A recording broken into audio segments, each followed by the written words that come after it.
Anime, Reign of the Seven Spellblades. Continuing to episode 3, Oliver, Pete, and Michaela are currently surrounded from two sides by Ophelia and Cyrus. The most panicked among the three is Pete. He even wants to draw his sword. However, Oliver immediately prevents him from doing so. If he were to draw his sword, Ophelia and Cyrus would have a reason to attack. Fortunately, Ophelia and Cyrus are provoking each other, so the three of them are not involved. According to Ophelia, it seems Cyrus enjoys collecting corpses for his bone magic. As for Ophelia, she likes to collect men to sow seeds in her. In fact, Cyrus goes as far as to refer to Ophelia as Succubus Salvadori. Ophelia feels deeply offended when that term is used. Cyrus initiates the attack by reciting Congregana. His bone magic forms into a four-legged creature. Then, Ophelia recites Baltus. From her abdomen, a creature of equal size to Cyrus's bone creature emerges. Pete is unfamiliar with summoning magic like that. However, according to Oliver, it's not summoning magic, but Ophelia is indeed giving birth to that creature.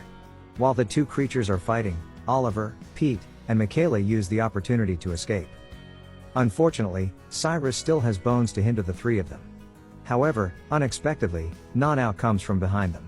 Nanatsu senses nostalgia upon seeing this place filled with death. Nanatsu is able to easily destroy the bones blocking the three of them. She says she'll handle Ophelia and Cyrus, urging the three of them to just escape. Nanatsu reveals that her body only seeks a place to die. Oliver doesn't quite understand why Nanatsu says that, but he certainly disagrees. Oliver also draws his sword to chase after Nanatsu. Suddenly, nearby, someone recites Ignis. The incantation releases fire that incinerates Ophelia and Cyrus's creatures in an instant. The man who cast the spell reminds them not to disturb the new students. He promises that no seniors will bother them again. He swears in the name of OSIS chairman Kimberly, Alvin Godfrey. People commonly call him the Holy Flame. Not alone, Alvin is accompanied by a girl, Carlos Whitrow, a fifth-year student who serves as a prefect. With that, Ophelia and Cyrus are forced to retreat, willingly or not. Carlos states that they can now rest assured. There's no safer place in Kimberly than being near Alvin. Luckily, the three of them didn't become victims of Ophelia and Cyrus's magic. After being escorted outside by Alvin and Carlos, the three of them had now reunited with their other friends. Oliver could no longer contain his anger towards Nanatsu. He daringly risked his life by pursuing the three of them alone. Not only that, Nanatsu even mentioned that she was searching for a place to die. Michaela tried to calm Oliver down. She understood Oliver's feelings, but she suggested that they listen to Nanatsu's explanation first. Nanatsu then began to recount her life. She didn't deny that Oliver's words were true. Nanatsu had lost her will to live since a long time ago. She wasn't even sure if she was truly alive at the moment. In the past, during the fierce battle with Soma Yoshihisa's forces, Nanatsu had also participated in the war. The enemy forces numbered 50,000, while Nanatsu's forces only consisted of 200 people. Most of the time, Nanatsu only remembered killing the enemies one by one. Unbeknownst to her, she had become trapped in the midst of the enemy's siege. Nanatsu immediately leapt behind the enemy lines on her horse. She intended to decapitate General Soma Yoshihisa. A soldier tried to stop her. The soldier seemed to struggle to withstand the power of Nanatsu's sword, and eventually, Nanatsu managed to strike him down. General Soma ordered his guards to surround Nanatsu with their spears. When General Soma approached her to negotiate, Nanatsu requested a duel with his son, known as the strongest fighter in their family. However, Nanatsu's words only further enraged General Soma. Understandably so, the soldier Nanatsu had just struck down turned out to be his son. Nanatsu had cut down someone without knowing their identity. General Soma threatened to end Nanatsu's life without bothering to ask her name. It was his form of revenge. Just as the spears of the soldiers were about to reach her, a magical barrier appeared to halt the spears. From above the sky, a witch was seen flying on a broomstick. The witch was baffled by the customs of this land. She couldn't grasp why not asking for a name was considered a form of revenge. Nonetheless, she had come here because she was intrigued by the talented child. As a teacher, she couldn't allow the child to die just like that. The witch offered Nanatsu to come to her land and become a witch. As Nanatsu had once recounted, the witch was a McFarlane, who turned out to be Michaela's father. Since that incident, Nanatsu felt like she was living in an incredibly long dream. Nanatsu feared that she might not realize her desires before awakening from that dream. In her swordsmanship academy, she was taught to kill those she respected. Nanao herself understood that this sounded absurd. Nonetheless, she felt it when clashing swords with Oliver. Nanao knew that Oliver would likely reject her. After all, Oliver wasn't obligated to engage in mutual combat with her.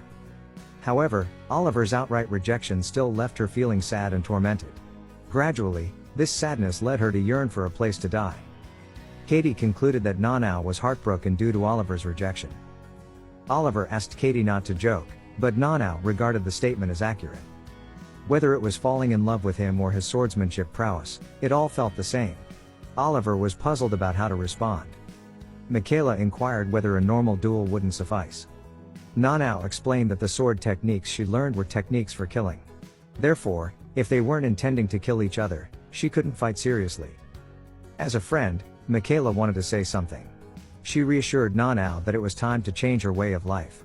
She convinced Nanao that she was indeed alive, not in a dream or illusion.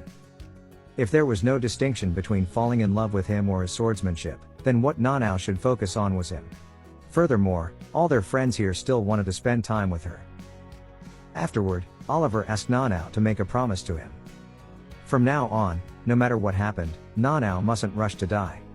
Regardless of the circumstances, she should use the sword for self-preservation. Following all this, Nanao finally apologized for being cowardly and foolish. She pledged not to squander her life anymore. Additionally, she asked to be taught how to live in this place. Honestly, Nanao felt she couldn't keep up with the lessons at this academy. However, that was only natural. Even Pete was just learning to use magic.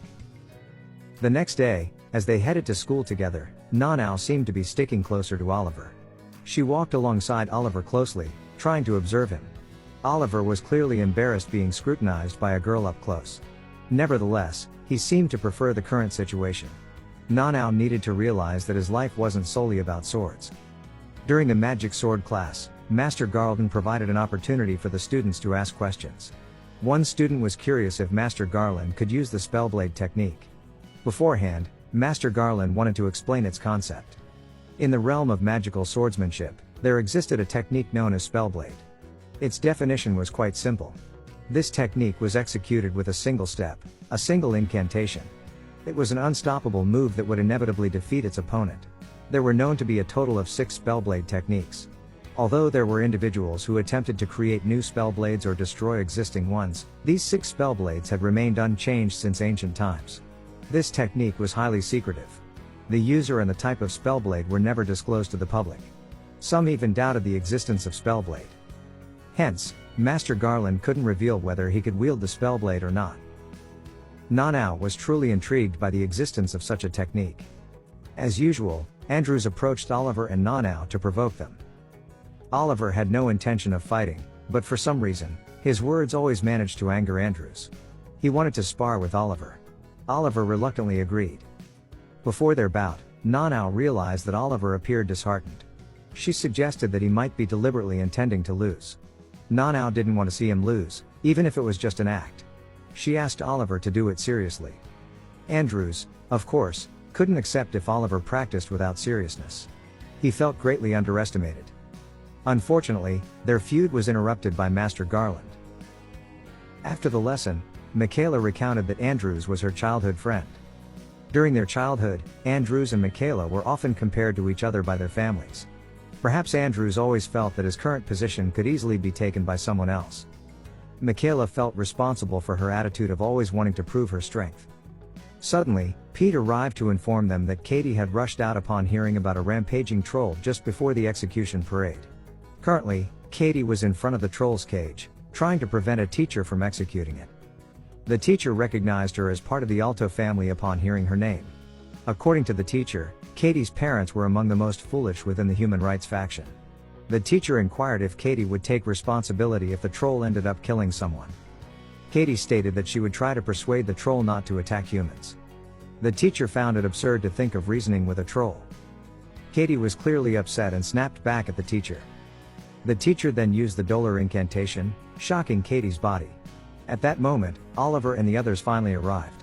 Oliver recognized the teacher in front of them as Darius Grenville. As Darius tried to punish the others as well, Vera Milligan, a fourth-year student, intervened to stop him. She informed them that there had indeed been a lot of resistance against the troll's execution. Master Garland also arrived and reminded Darius that the use of torture incantations as punishment had been banned for 5 years. Master Garland then explained in more detail that the investigation into the troll's potential reasons for its anger was still insufficient. The troll needed to be kept alive as both evidence and a witness. The Academy head had also approved this decision. Vera informed Katie that she too was worried about the execution. She revealed that she was a half-human enthusiast as well. During the journey back to the dormitory, Katie appeared to be continuously smiling. She expressed her happiness at meeting Vera. Suddenly, a spirit servant dropped a letter before them. The letter was from Andrews. He stated that he wanted to duel against Oliver and Nanau. This is the end of episode 3. Thank you so much for watching. Don't forget to subscribe so you won't miss part 4 of this series recap.